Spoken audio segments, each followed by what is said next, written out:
where did poor peasants stay when on a journey? Hey everyone! Tonight, we're drifting back to a time when travel wasn't just a matter of booking a ticket and complaining about the legroom.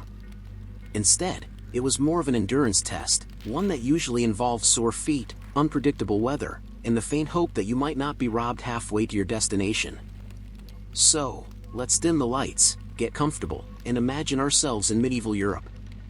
The world smelled faintly of damp straw, smoke, and whatever passed for sanitation that week. And yet, peasants, yes, even the poorest ones, still sometimes had to leave their tiny, drafty homes and go wandering. Not for pleasure, mind you. Nobody was hiking the pilgrimage routes for Instagram content. Journeys were usually forced upon them. Maybe they owed service to a lord, maybe they were called to court for some tax-related unpleasantness, or maybe they just wanted to try their luck in the next village over, where the bread might be equally stale but at least baked by someone else.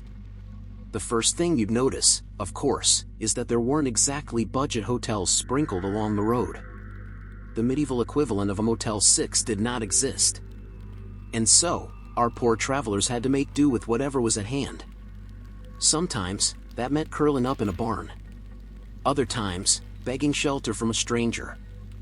And more often than anyone would like, simply sleeping outside, under what people cheerfully referred to as the sky, which is romantic until you realized medieval England in November was basically damp misery in cloud form.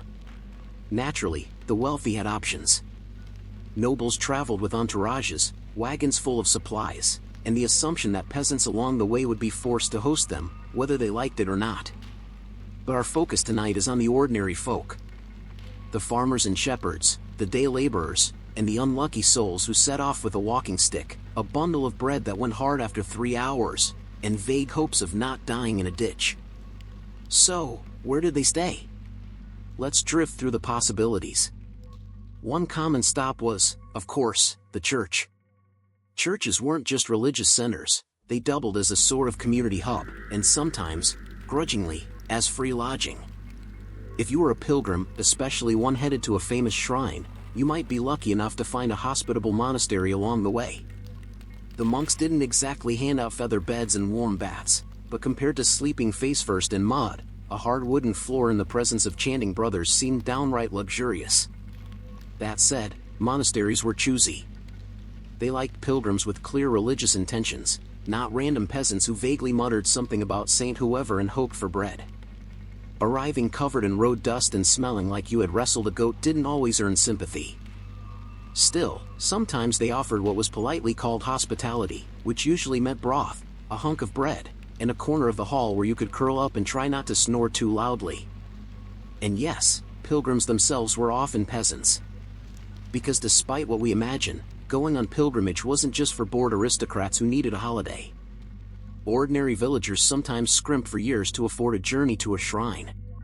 They hoped it would heal their ailments, or perhaps shave a few centuries off their time in purgatory.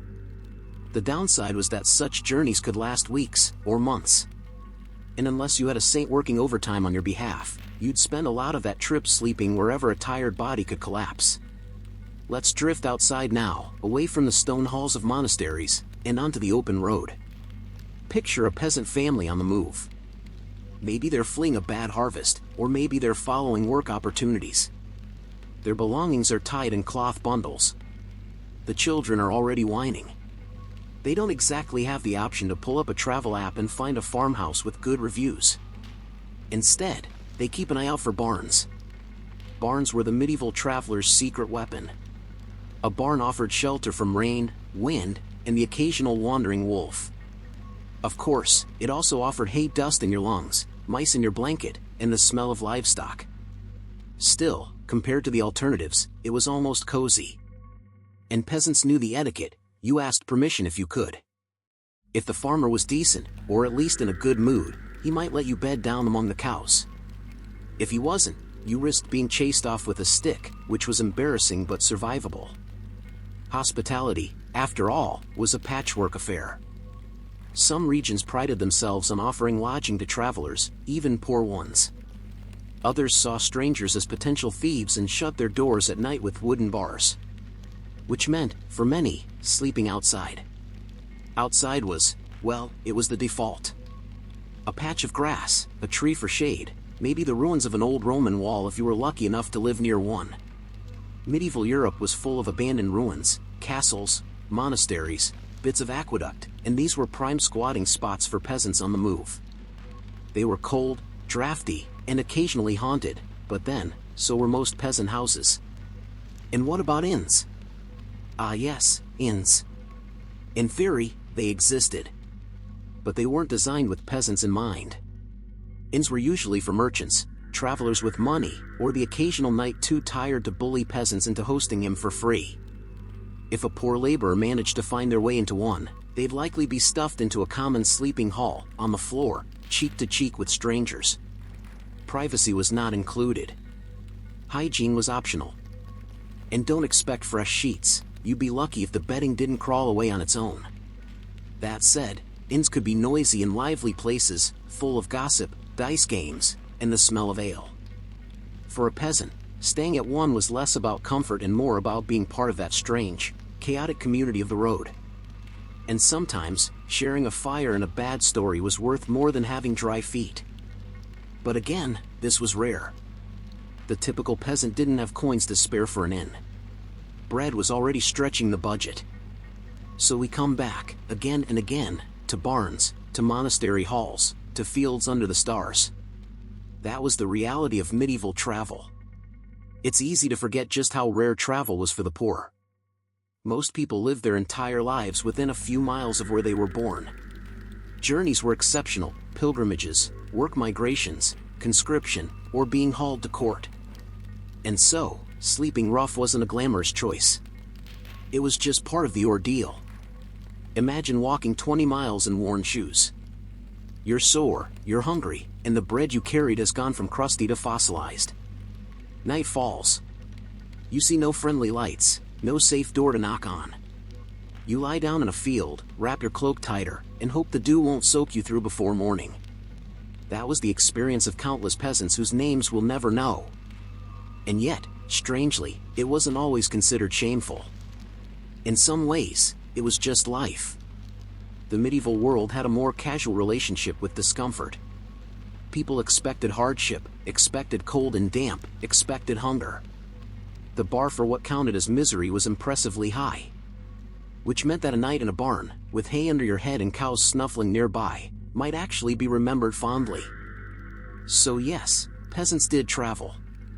And when they did, their lodgings ranged from the holy, a monastery bench, to the rustic, a barn floor, to the frankly miserable, a ditch under the stars.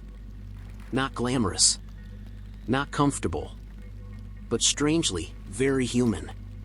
Let's drift further, next, into some of the individual stories and examples we know about pilgrims, vagrants, and all the people who shuffled their way through the medieval landscape, one sore footstep at a time. Hey everyone!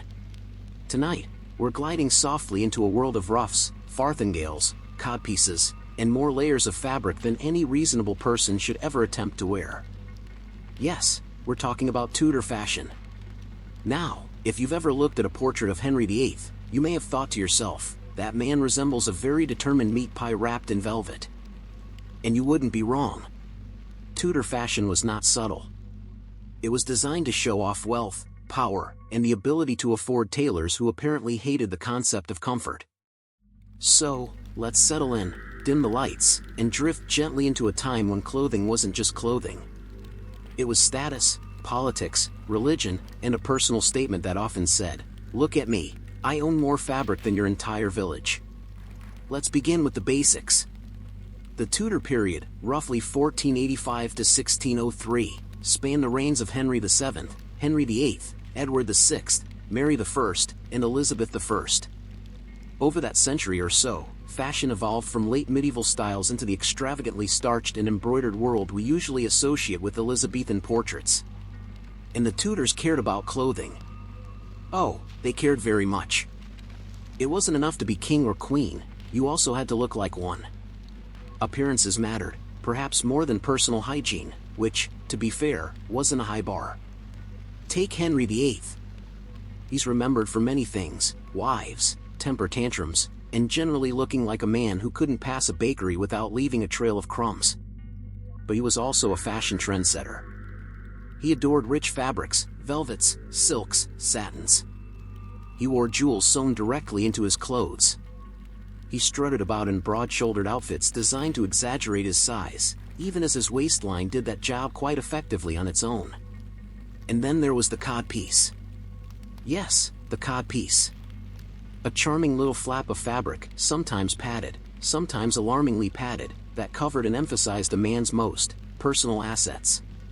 What began as a practical solution to an inconvenient gap in men's hose became, predictably, a competition.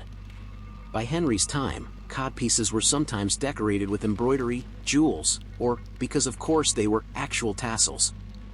Subtlety was not the point. But clothing wasn't just about personal expression. It was controlled. The Tudors were very fond of what were called sumptuary laws. These dictated what people could and could not wear based on rank and income. If you were a lowly yeoman, you weren't allowed to swan about in purple silk. That was reserved for the nobility.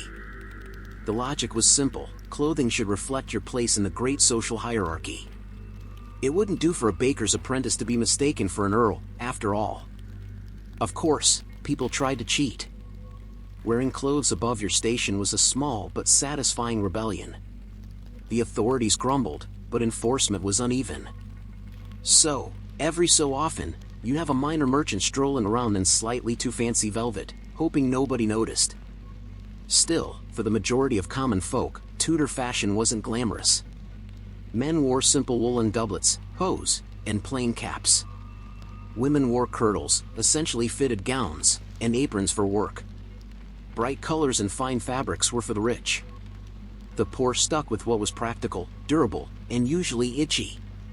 Let's wander back to the court, though, where things got extravagant. Take women's clothing. Tudor noblewomen didn't just wear dresses. They wore architectural achievements. Layers upon layers. First, a smock, linen, long-sleeved, basically underwear. Over that, a kirtle, fitted and stiffened. Then the gown, often with sleeves so heavy they could double as medieval workout equipment. And, of course, the farthingale, a hooped underskirt that gave dresses that iconic wide, bell-like shape. Walking in a farthingale was less like gliding gracefully and more like maneuvering a personal tent through doorways. But it signaled wealth, because it took yards upon yards of fabric to cover it. And if there's one thing the Tudors adored, it was showing they could afford absurd amounts of fabric. On top of that, there were ruffs. Starched collars so wide they could double as satellite dishes. Elizabeth I loved them. The larger and more elaborate your ruff, the more status you displayed. Practical? Absolutely not. Comfortable? Certainly not. But fashion rarely prioritizes comfort, and in the Tudor world, it was all about appearances. Let's not forget headwear. Tudor women wore French hoods and gabled hoods, two styles made famous by Henry VIII's wives. The French hood, sleek and rounded, framed the face softly. The gabled hood, on the other hand, made you look like you were peering out from beneath a small roof, which is exactly what it was shaped like. Each conveyed different levels of modesty and style. Both required pinning, adjusting, and generally suffering for the sake of fashion. Men had their hats too, flat caps, tall crowns, feathers tucked jauntily in the band. Henry VIII especially enjoyed broad-brimmed hats covered in jewels. Nothing says absolute monarch quite like wearing what amounts to a portable jewelry display on your head. And then there were shoes. Leather, mostly. Flat, wide, sometimes absurdly wide, so wide that satirical writers mocked them as impractical. Again, practicality was never the selling point. If your shoes made walking difficult, that only proved you didn't need to work with your hands, or your feet, for that matter. Elizabeth I, of course, deserves her own moment.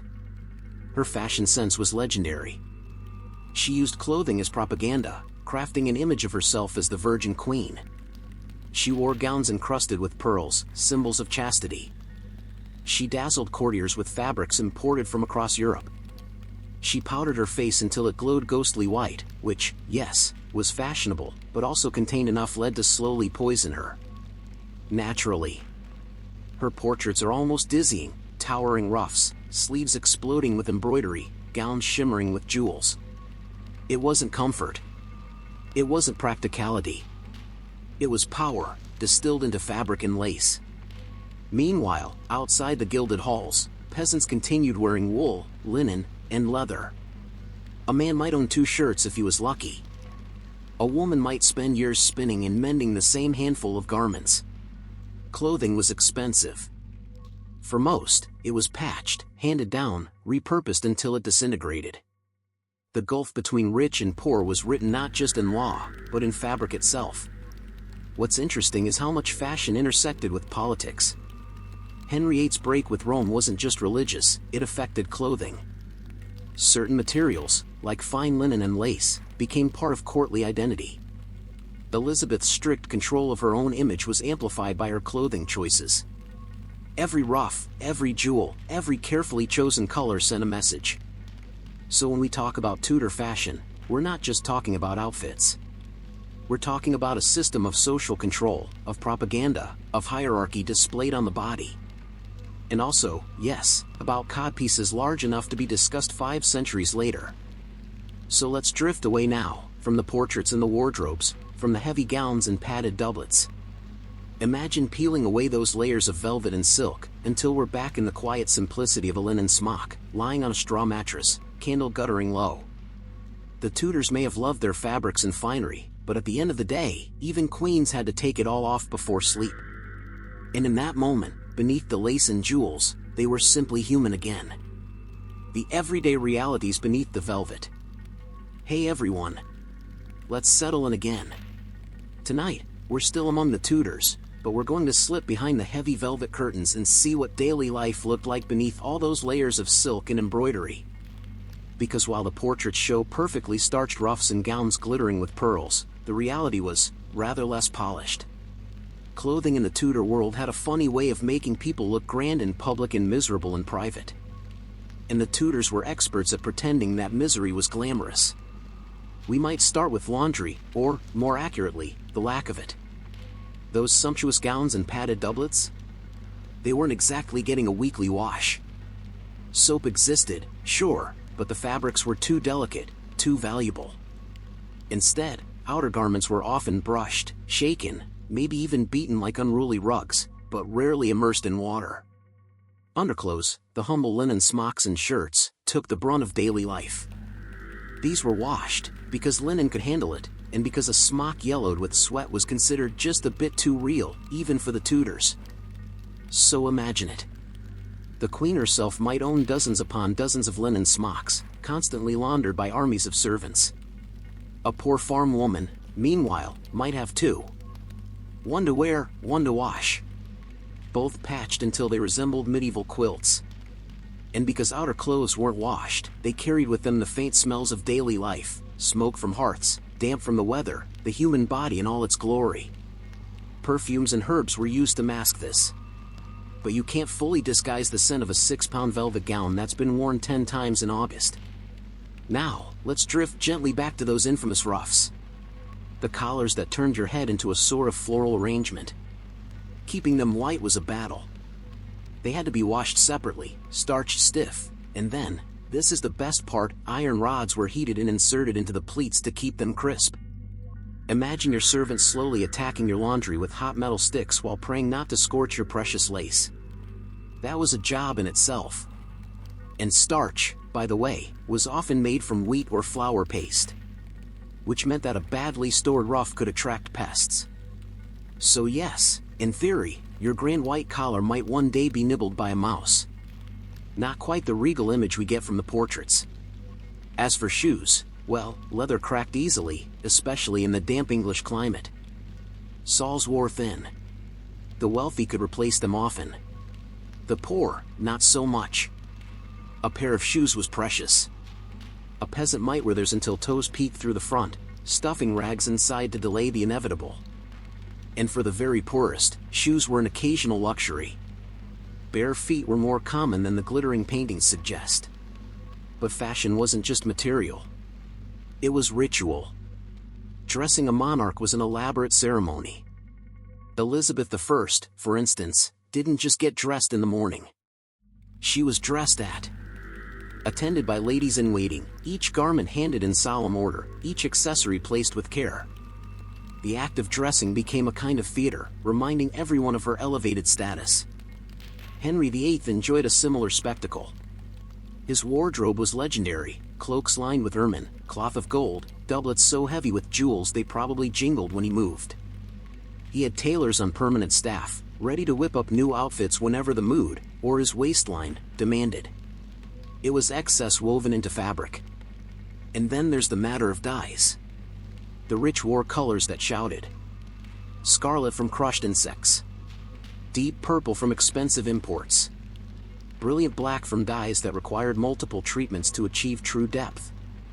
Ordinary folk had browns, grays, and the occasional faded green. So the sight of a noble in shimmering crimson or glowing gold was, quite literally, dazzling. Not just pretty. Overwhelming. Like watching someone walk past wearing money itself. But dyes had their own quirks. Some faded quickly. Others rubbed off.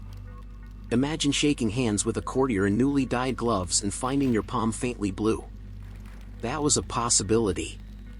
Fashion, in its striving for grandeur, often left behind stains, both literal and metaphorical. Let's drift down the social ladder for a moment. A farmer's wife, tugging on a plain wool kirtle at dawn. No silk, no lace, just practical fabric spun at home. She might add an apron, perhaps dyed with cheap plant-based colors, yellow from weld, green from nettles. Her shoes, if she owned any, would be sturdy leather clogs. Her head would be covered, always, by a coif or kerchief. Modesty wasn't optional. Neither was protection from the elements. Her husband? He'd wear a doublet of coarse wool, hose patched at the knees, a cap pulled low. He might dream of owning finer cloth one day, but dreams were cheap, and wool was warm. The difference between this family and the lords who strutted in silks wasn't just economic. It was cultural. Clothing reinforced hierarchy. It reminded everyone who they were and who they weren't. Of course, clothing also tied into religion. Under Mary I, the return of Catholicism influenced dress codes at court. More somber colors, more conservative styles. Under Elizabeth, Protestant England embraced a slightly more austere aesthetic, though Elizabeth herself was too fond of pearls and lace to give them up. Still, the shifting tides of faith were stitched directly into the seams of Tudor wardrobes. And there were fads. Oh, the Tudors loved a good fad. Sleeves, for example, became detachable. You could swap them out, mix and match, display a new look without buying a whole gown. It was the 16th century version of accessorizing. Then there were slashes, tiny cuts made in garments so the underlayer poked through in contrasting colors. The more slashes you had, the more stylish you were. The fact that it also made your clothes look like they'd been attacked by a very precise cat didn't seem to matter. All of this, of course, circled back to the eternal truth: fashion was politics. To wear the wrong color, the wrong symbol, the wrong style, it could mark you as an enemy, a rebel, or simply unfashionable, which in some circles was almost worse. So the Tudors layered themselves in meaning. A pearl wasn't just a pearl, it was purity. Black velvet wasn't just black velvet, it was dignity, power, seriousness. Every seam was a statement. And yet, at the end of the day, when the gowns were unlaced and the wigs set aside, when the codpieces were unstrapped and the ruffs unpinned, they were still just people, sighing with relief at being out of their clothes.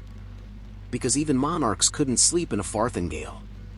So let's let the Tudors rest now.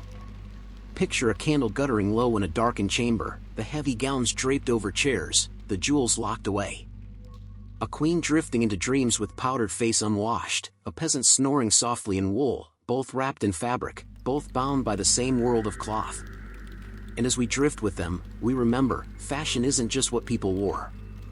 It's who they thought they were. And sometimes, who they desperately wanted others to believe them to be. Hey everyone. Tonight, we're not stopping at gowns and doublets. We're leaning in closer. We're drifting softly into the smaller details of Tudor fashion, the accessories, the hairstyles, the finishing touches that made sure everyone knew you were important, even if you were just sweating gently beneath 50 layers of fabric. Because, in the Tudor world, clothes were only the beginning. You couldn't stop at just a gown. That would be like baking a pie without the crust.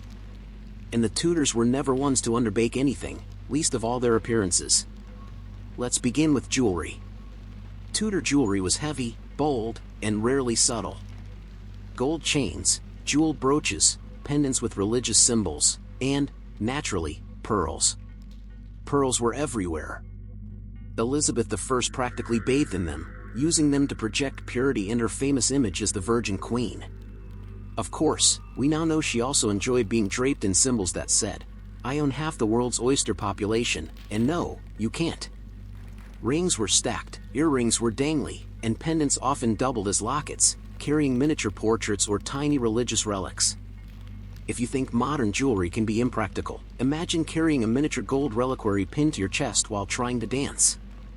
That was commitment. And men weren't excluded. Henry VIII adored jewelry. He piled gold chains around his neck, pinned rubies to his hats, and wore rings on nearly every finger. One contemporary remarked that he glittered so much it was difficult to look at him directly. Which, of course, was exactly the point. Now, about hair. Tudor men generally kept theirs short, or at least shorter than the flowing medieval styles of earlier centuries. Beards, however, became fashionable. Henry VIII favored the well-groomed look, though as he aged, well-groomed became a matter of perspective. By Elizabeth's time, stylish beards were practically mandatory at court. Pointed, shaped, waxed into dramatic angles. A man without facial hair risked looking suspiciously plain. Women's hair was a different matter. Unmarried women often wore it long and loose, symbolizing youth and chastity. Married women, on the other hand, tucked it neatly away under elaborate hoods. Because heaven forbid anyone confuse a respectable matron with a carefree maiden. And wigs? Yes, they were a thing. Elizabeth I in particular adored wigs, often red or auburn to match her youthful image. Some were curled, some were jeweled, some were so stiff with starch that calling them hair feels generous. But they allowed her to maintain the illusion of eternal youth, even as age and lead-based cosmetics did their worst. Speaking of cosmetics, oh dear. Tudor makeup was a battlefield. The ideal look was pale skin, a high forehead, and delicate features. Pale skin signaled wealth, you didn't labor in the fields under the sun. So, people went to great lengths to achieve it. Elizabeth, famously, used a mixture called Venetian ceruse.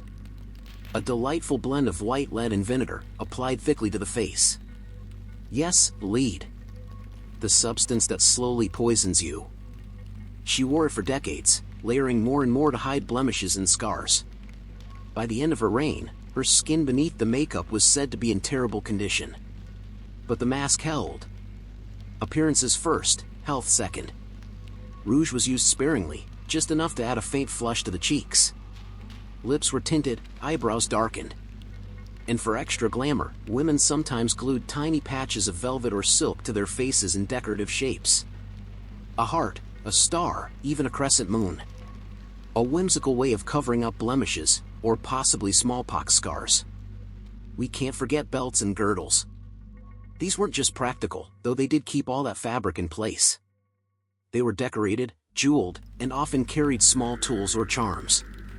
Keys, pomanders filled with sweet-smelling herbs to ward off unpleasant odors, or even little knives. Imagine your belt clinking softly with a miniature survival kit every time you walked. That was the Tudor way. Purses were usually worn attached to these belts as well. Because, of course, pockets hadn't been invented yet. Women tied small purses beneath their skirts, men dangled them from their girdles. It was both practical and decorative. If someone stole your purse, at least you'd look fashionable while being robbed. Hats and headwear deserve their own moment. We already touched on French hoods and gabled hoods, but there was more. Caps, bonnets, flat hats decorated with ostrich feathers, jeweled circlets for the especially fancy. Headwear was not optional, it was social armor. Appearing in public bareheaded was indecent, unless you were very young or very, very reckless. And feathers. The Tudors adored feathers. The taller, the brighter, the better. A single ostrich feather in a cap could signal elegance, wealth, and possibly poor taste all at once. Henry VIII wore them proudly, as if daring anyone to laugh. Stockings, or hose, were another hidden detail. Men wore brightly colored hose, often in contrasting shades. They were knitted wool or silk, depending on wealth. And they had to be held up somehow, which meant garters. Yes, garters existed long before they became associated with modern wedding traditions. For Tudor men, they were essential. Otherwise, one risked the humiliation of sagging hose, which no codpiece in the world could distract from. And let's circle back, briefly, to the codpiece. Because it deserves one more mention. In its heyday, it wasn't just decorative. Some codpieces actually functioned as small pockets. Yes. Men stored coins, letters, even little trinkets in them. Which means that at least one Tudor man, at some point, carried his lunch money inside an embroidered pouch attached to his groin. Fashion and practicality, in perfect, if slightly alarming, harmony. The Tudors also loved scent. Perfumed gloves, scented pomanders, sachets tucked into sleeves. The world did not smell fresh in the 16th century, so personal fragrance was both a luxury and a survival tactic. Elizabeth I, for instance, was gifted perfumed gloves so heavily scented they probably announced her presence before she entered the room. Subtle, it was not. Every accessory, every detail, carried meaning. A jewel wasn't just pretty, it announced loyalty to a monarch, wealth, or religious devotion. A hood wasn't just fabric, it signaled marital status and respectability. Even shoes, feathers, and gloves told stories. The Tudors lived in a world where fashion wasn't background decoration. It was identity, worn on the body every day. And yet, despite the grandeur, the glitter, the perfumes and pearls, the truth remained the same. Fashion itched. Makeup poisoned. Wigs slipped. Ruffs wilted in damp weather. The glamour cracked easily, revealing the human underneath. But perhaps that's what makes Tudor fashion so fascinating. It wasn't comfortable. It wasn't sensible. It was theater. A performance played every single day, from the lowliest pageboy in livery to the queen herself, glowing white with poisonous powder. So as we drift towards sleep, let's imagine one last scene, a Tudor chamber, candles low, gowns discarded, jewels returned to their boxes. A wig resting lopsided on its stand. Gloves tossed aside, still faintly perfumed. And at the center of it all, a weary courtier, finally free of the spectacle, slipping quietly into bed. Beneath it all, they were simply tired humans, resting until morning brought the performance again. The Arab Bazaar in the Middle Ages. Hey everyone! Tonight, we're leaving the cold, drafty chambers of Tudor England behind. We're stepping softly into another world entirely. Close your eyes and picture it, the bustling heart of a medieval Arab bazaar. This isn't the silence of palaces or the stiffness of court fashion. This is noise, color, scent, layers upon layers of human life, woven together like the intricate carpets that hung from the stalls. The bazaar, or souk, was more than a marketplace. It was a living artery of the medieval Islamic world. Here, caravans poured in from across continents. From Damascus, Cairo, Baghdad, Aleppo, Marrakesh, names that whispered of distant deserts and jeweled rivers. Goods traveled from as far as China and India, Persia and Andalusia, all filtering into these crowded streets. Imagine it, rows of stalls shaded by canvas awnings, narrow alleys where sunlight spilled in golden shafts, and everywhere, the sound of voices. Merchants calling out their wares, bargaining with customers, reciting prices like poetry. Buyers haggling, always haggling, because in a bazaar, to pay the first price was almost an insult. And over it all, the air was thick with scent. Cinnamon, cardamom, cloves. Leather newly tanned. Incense curling in slow trails from brass burners. Perfume oils bottled in tiny flasks of colored glass. And, inevitably, the faint undertone of camels waiting outside the city gates, patient and unimpressed by human commerce. You could buy nearly anything here. Silks, embroidered with gold thread, shimmering like water. Wool from the highlands, cotton from Egypt, and textiles dyed with brilliant indigo, saffron, or madder red. carpets and rugs so finely woven they seemed to tell stories of their own. Spices, glittering piles of them, were treasures beyond measure. Nutmeg, pepper, saffron worth its weight in silver. Medieval Europeans dreamed of such flavors, but here, they were daily business. Jewels sparkled in wooden cases, emeralds from India, pearls from the Gulf, turquoise from Persia. And beside them, humble everyday items, wooden spoons, clay bowls, iron tools, because even in a city of wonders, someone still needed a new ladle. But it wasn't just goods being exchanged. It was knowledge. In the covered courtyards of great bazaars, scholars gathered in bookstalls. Here, you could buy illuminated Qurans, treatises on medicine, astronomy charts, philosophical texts translated from Greek into Arabic. A single bazaar could contain more wisdom than a European monastery. To walk through its arcades was to brush against centuries of learning. And yes, you could even buy paper itself, still a rare and valuable commodity in much of the world. Imported from China centuries before, perfected in Islamic workshops, it was the lifeblood of medieval scholarship. Of course, the bazaar wasn't all serenity. It was crowded, hot, overwhelming. Pickpockets were not unknown. Merchants shouted to be heard, sometimes descending into full-blown arguments over a single dinar. A donkey might decide to stop in the middle of an alley, blocking half a dozen shoppers.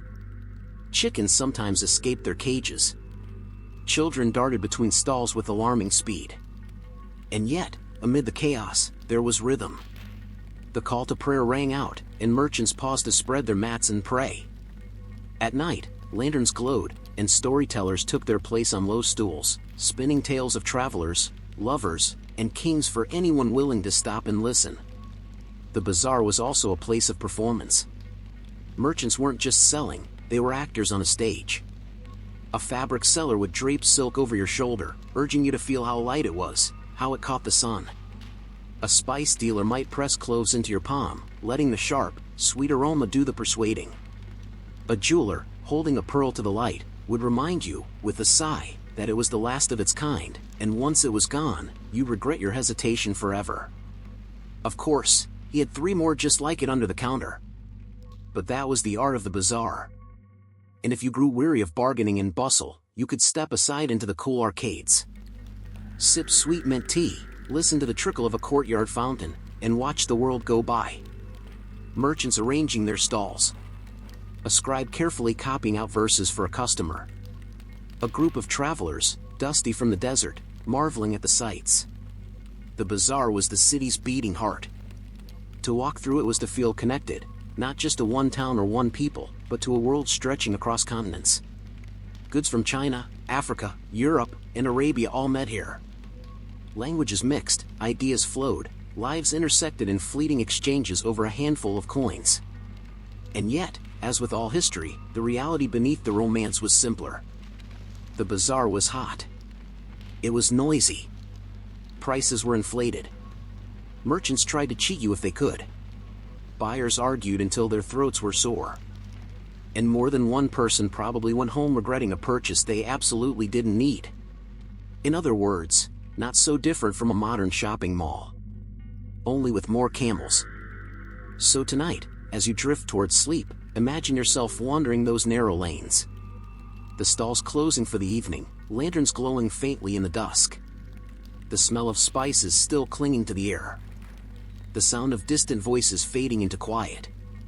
And, above it all, the stars of the desert sky, vast and unchanging, watching centuries of trade flow by like a river. The bazaar sleeps, the city rests, and so do we. Caravans and caravanserais of the medieval Middle East. Hey everyone. Let's keep wandering. The bazaar may have been the glittering heart of the city, but arteries stretched far beyond its walls, across deserts, mountains, and endless plains. These were the caravan routes, the lifelines of medieval trade. Picture it, a slow, patient line of camels moving across the horizon, swaying with that peculiar gait that looks clumsy, yet somehow elegant.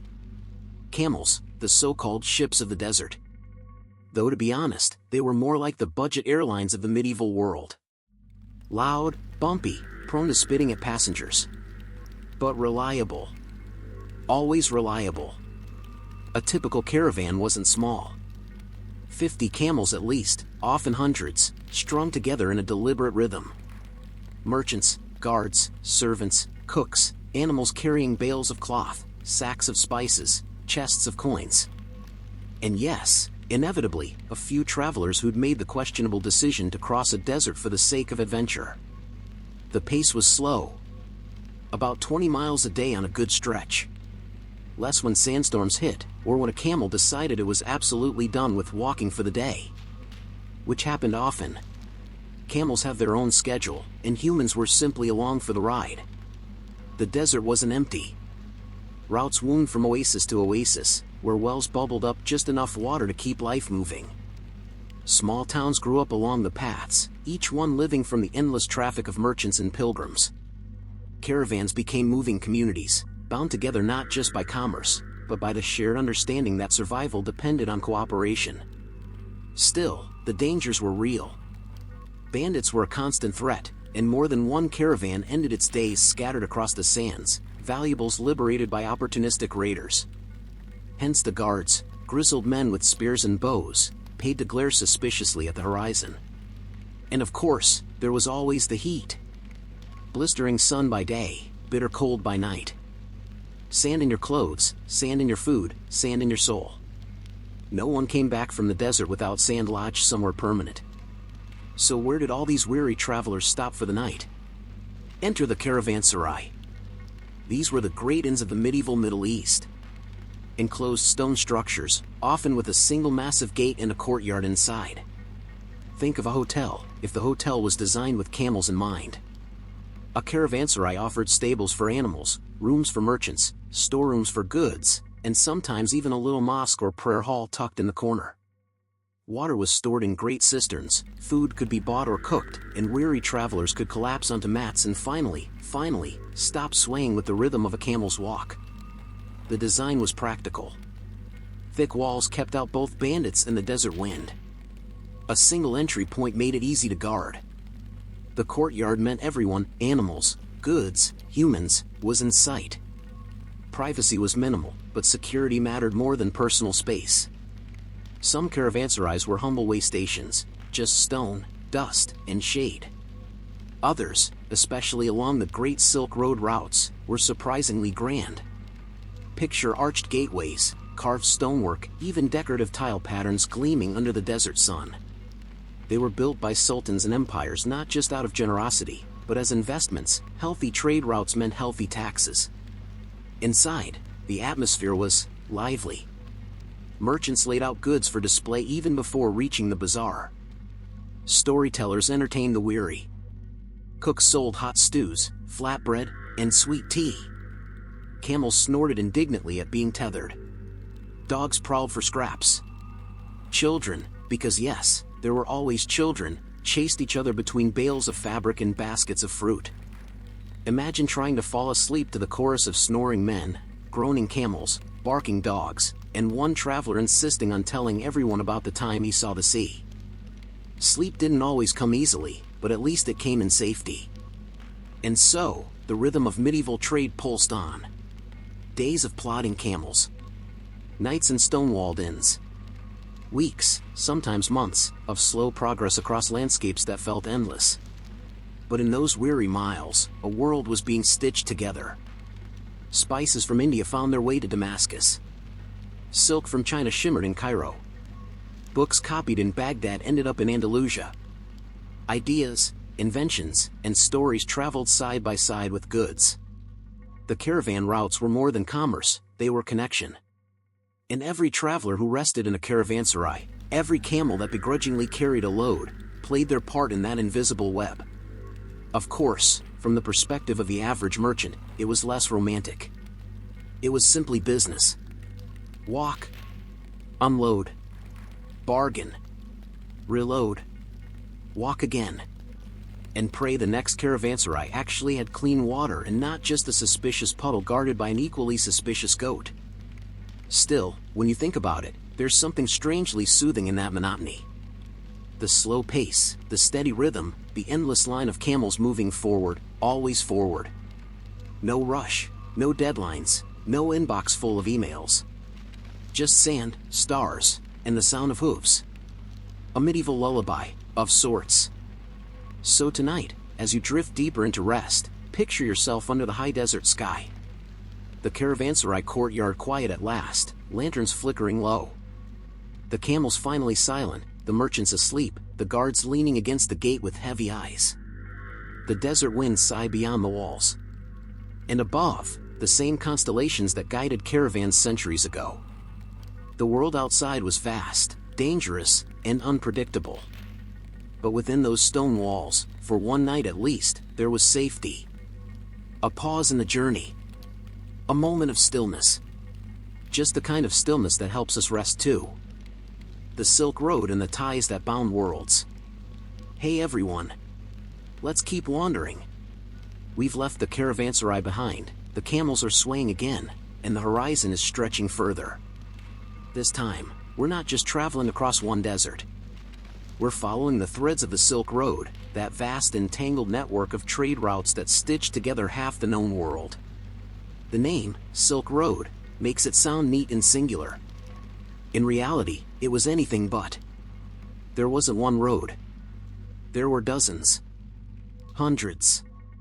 Trails splitting and rejoining, some skirting deserts, some crossing mountain passes, some winding down river valleys. A web, not a line. But the principle was simple. From China came silk, porcelain, and tea. From India, spices, jewels, and cotton. From Central Asia, horses, furs, and slaves. From the Middle East, glass, textiles, and ideas. And from Europe, well, mostly wool, wine, and a vague sense of inferiority. The Middle East sat right in the middle of it all. The hinge between East and West. In the bazaars we visited earlier, Cairo, Damascus, Baghdad, were not just markets. They were funnels through which half the world's goods seemed to pour. Picture it, a Chinese silk robe unpacked in a dusty caravanserai, carried west across Persia, sold in Aleppo, and finally draped over the shoulders of a European noble who would probably spill gravy on it within a week. Or a manuscript copied in Baghdad, filled with astronomical charts and philosophical musings, carried by traders into Spain, and quietly altering the course of European science centuries later.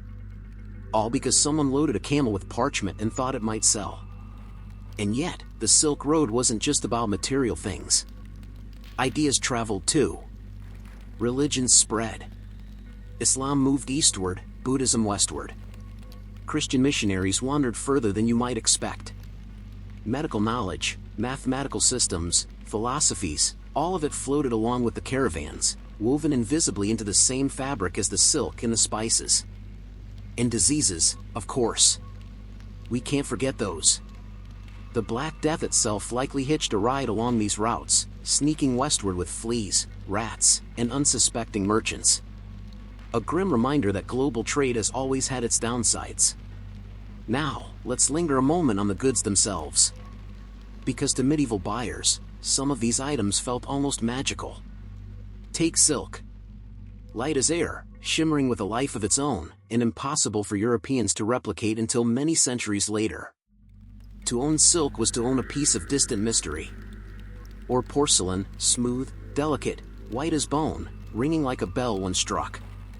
To Europeans, it was white gold, almost mythical in quality. For centuries, they tried, and failed, to discover the secret of making it. Then there were spices. Not just pepper and cinnamon, but the rarer treasures, nutmeg, cloves, cardamom. To us, these are cupboard staples. To a medieval cook, they were worth their weight in silver. Sprinkling nutmeg in your stew was basically the same as flexing a luxury car today. And yet, for all the glamour, the realities of transport remained less romantic. A bale of silk had to be packed carefully, strapped to a camel, guarded from bandits, hauled across mountains, and eventually haggled over in a noisy bazaar. Porcelain broke. Spices spoiled. Horses went lame. Humans got dysentery. The Silk Road may have been the lifeline of empires, but it was also slow, dirty, and deeply inconvenient. Which makes it all the more astonishing that it worked at all. Still, there's something hypnotic about picturing it. caravans moving slowly through deserts, across mountain passes dusted with snow. River barges drifting with loads of grain and ceramics. Merchants sitting under tents at night, sipping tea or wine, arguing about prices, swapping stories about distant lands. And overhead, the stars. The same constellations that guided Bedouin nomads across the sands, Mongol horsemen across the steppes, and sailors across the Indian Ocean. A reminder that no matter how wide the trade network stretched, the world was still one sky, one set of stars. For the people who lived along the Silk Road, this web of commerce wasn't exotic. It was daily life. Towns sprang up along caravan routes, thriving on the steady trickle of passing merchants. Caravanserais, forts, wells, markets, each one a link in the chain. Generations grew up watching strangers pass through, hearing new languages, glimpsing new fashions, maybe tasting some strange spice on festival days. To them, the Silk Road wasn't a grand romantic concept. It was simply Tuesday. And yet, when we zoom out centuries later, it feels like a heartbeat. A steady, slow pulse tying worlds together. Goods moving, ideas spreading, lives intertwining. A road that wasn't a road, but rather a rhythm. And like all rhythms, it lulled even its travelers into a kind of trance. Step by step. Mile by mile. Always forward. Always toward the next oasis, the next bazaar, the next flickering lantern in the night. A lullaby of camels and stars. So tonight, as you drift towards sleep, imagine yourself as part of that caravan. Your goods strapped to the camels. The road stretching endlessly ahead.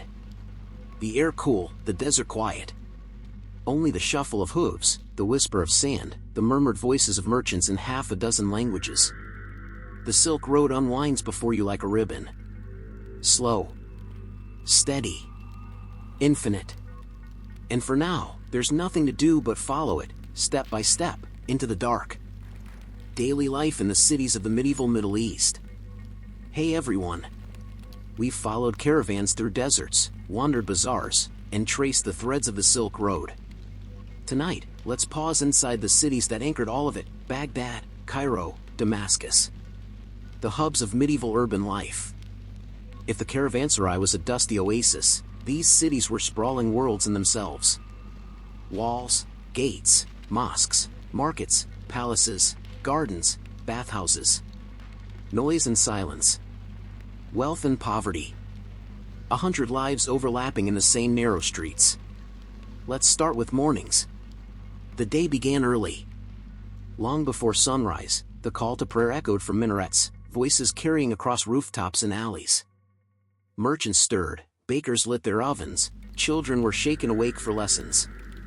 The city stretched itself awake like a sleepy cat. Streets filled quickly. Donkeys clattered over cobblestones, carrying baskets of bread or jars of water. Water sellers with goatskin bags shouted for customers. Peddlers balanced trays of dates, nuts, or fried chickpeas.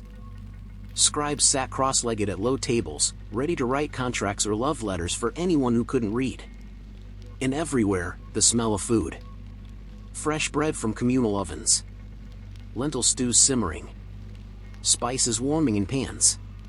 A city might be crowded, noisy, and occasionally dangerous, but at least you could count on the smell of breakfast. Life in these cities wasn't evenly distributed, of course. The wealthy lived in houses with courtyards shaded by trees, fountains bubbling softly, rooms cooled by intricate lattices that let in breeze but not prying eyes. Their walls were painted, their floors tiled, their kitchens stocked with porcelain bowls and brass pots. Servants came and went. Scholars visited to debate philosophy. Poets recited verses in candlelight. And then there were the poor. Their homes were smaller, darker, often clustered in narrow alleys where sunlight barely reached.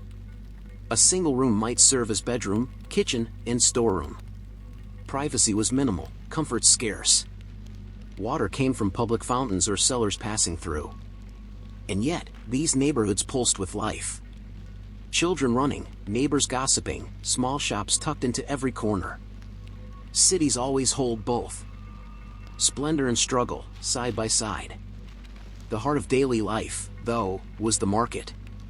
Every city had its central bazaar, and then smaller neighborhood markets, each with its own character. Butchers with sheep carcasses hanging on hooks. Weavers at their looms. Coppersmiths hammering bowls until the whole street rang like a bell. Perfume sellers waving incense, perfuming the air, and perhaps masking the less pleasant smells of a crowded medieval street. Noise was constant. Sellers shouting prices. Buyers arguing. Donkeys braying. Cats yowling hopefully for scraps. And, of course, the occasional philosopher trying to deliver a very serious lecture while half the crowd was distracted by a man selling honey cakes 2 stalls down. Bathhouses were another essential rhythm. Hammams weren't just for washing. They were social. You went to catch up on gossip, to strike business deals, to relax in the steam. Pools of hot, warm, and cold water let you drift through temperatures at your own pace. Attendants scrubbed you with soap and pumice until you were cleaner than you probably wanted to be. For the wealthy, hammams were tiled, domed, and elegant. For the less wealthy, they were simpler but no less important. Everyone, eventually, needed a good soak. And while Europe at the same time was slowly deciding that bathing was suspicious at best, the Middle Eastern cities clung firmly to the idea that hygiene was both practical and pleasant. A rare victory for common sense. Evenings carried their own life. Shops closed. Lanterns lit the streets. Storytellers took their places in coffeehouses or squares, spinning tales from memory. Listeners sipped tea, smoked pipes, and let themselves be carried into worlds of jinn, kings, and unlucky wanderers. Musicians played the oud or the ney, voices rose in song. Children dozed against their mothers' shoulders. Merchants counted coins by candlelight. Cats prowled rooftops, plotting their night hunts. And the city settled into a rhythm of low murmur and flickering light. What's striking is how layered these cities were. Baghdad wasn't just merchants and scholars, it was also thieves, beggars, entertainers, and mystics. Cairo wasn't only mosques and palaces, it was also sailors, washerwomen, market criers, and spice grinders. Damascus wasn't only gardens and bazaars, it was also noise, dust, broken shoes, and the quiet sigh of someone sweeping their doorstep at dawn. Medieval urban life wasn't grand, not most of the time. It was ordinary. Messy. And in its ordinariness, profoundly human. And yet, even the ordinary could feel extraordinary to an outsider. A European pilgrim stepping into Cairo might feel overwhelmed by its sheer size, its mosques glittering with mosaic, its streets filled with goods he'd never seen before. A Persian merchant in Damascus might marvel at its orchards and water channels, so different from his own home. To the locals, it was Tuesday. To a stranger, it was wonder. So tonight, as you drift into sleep, imagine yourself in one of those cities. A narrow street under a fading sky. The hum of voices from nearby courtyards. The smell of bread still lingering in the air. A fountain trickling softly in a shaded square. The noise is fading now. The lamps are flickering low. The city that bustled all day is quieting, the same way you are. Baghdad, Cairo, Damascus, they've seen centuries rise and fall. But for tonight, they rest. And so can you. Palaces and courts of the medieval Middle East. Hey everyone. We've wandered the markets, listened to storytellers, and followed caravans under the stars. Now let's step through another set of gates. Heavier ones. Guarded ones. The kind that creak open only for a chosen few. Tonight, we're slipping quietly into the palaces and courts of the medieval Islamic world. Here, daily life looked very different from the crowded alleys outside. The Abbasid caliphs of Baghdad built palaces that seemed like entire cities within cities. Domes glittering with tiles. Gardens spread with fountains and shaded pavilions. Halls lined with carved wood, patterned marble, and silken carpets thick enough to muffle footsteps. In Cairo, under the Fatimids and later the Mamluks, palaces rose along the Nile, with walls so high they blocked the view of ordinary streets. Inside, gilded chambers, courtyards filled with peacocks, and kitchens that produced feasts for hundreds at a time. Damascus had its citadel, Aleppo its fortress, and in Andalusia, the palaces of Córdoba and Granada shimmered with stucco carvings and endless pools. In short, splendor. Wealth compressed into stone, wood, silk, and light. Court life itself was a strange performance. A caliph or sultan was never simply a man. He was a symbol. Audiences with rulers followed choreography as strict as a ballet. You bowed. You recited flowery greetings. You waited as the ruler, sitting beneath a canopy or on a throne studded with jewels, acknowledged your existence with the barest flicker of interest. And then, perhaps, you were dismissed. Or rewarded.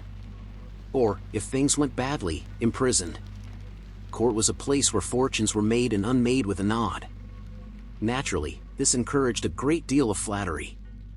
Poets composed verses praising rulers as lions, suns, moons, oceans, mountains. Basically anything impressive in nature was fair game. The caliph might resemble a weary accountant, but the poem assured everyone he blazed like the midday sun. Because of course he did. Food in these palaces was another level entirely. While ordinary city dwellers ate bread, lentils, and the occasional chicken, rulers feasted on lamb roasted with spices, fish fresh from the river, pastries soaked in honey, fruits arranged like mosaics, and sherbets chilled with snow carried from distant mountains. Banquets could last for hours, with course after course, musicians playing between dishes, and courtiers politely pretending they weren't already full after plate number 12. To refuse food was rude. To eat too eagerly was worse.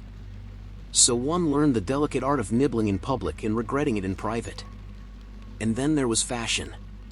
Courtly clothing was silk embroidered with gold, turbans woven from yards of fine fabric, jeweled belts, and robes dyed in deep, expensive colors. Black was the mark of Abbasid caliphs. Green, sacred in Islam, carried its own prestige. Shoes might be of soft leather, perfumed with oils. Servants, guards, and slaves had their own uniforms, ensuring everyone knew exactly who was who. And naturally, the ruler always had the best of everything, even if, occasionally, he resembled a very tired man wrapped in his body weight's worth of embroidery. Court life wasn't all elegance. It was also suffocating. Palace intrigue never stopped. Viziers schemed, generals whispered, poets angled for patronage, and relatives eyed each other suspiciously across banquet halls. Who would inherit? Who was out of favor? Who had been quietly poisoned in their sherbet? The palace might have fountains and birdsong, but beneath it ran a constant murmur of ambition. In many ways, it was just a very luxurious office with exceptionally high-stakes gossip. Yet, amid the formality, there were moments of beauty. A ruler strolling through a moonlit garden, perfumed roses heavy in the night air. Scholars gathered in libraries, translating Greek texts into Arabic by lamplight. Musicians plucking strings in shadowed chambers. Lanterns glowing against painted walls. Even if the politics were exhausting, the surroundings offered their own kind of poetry.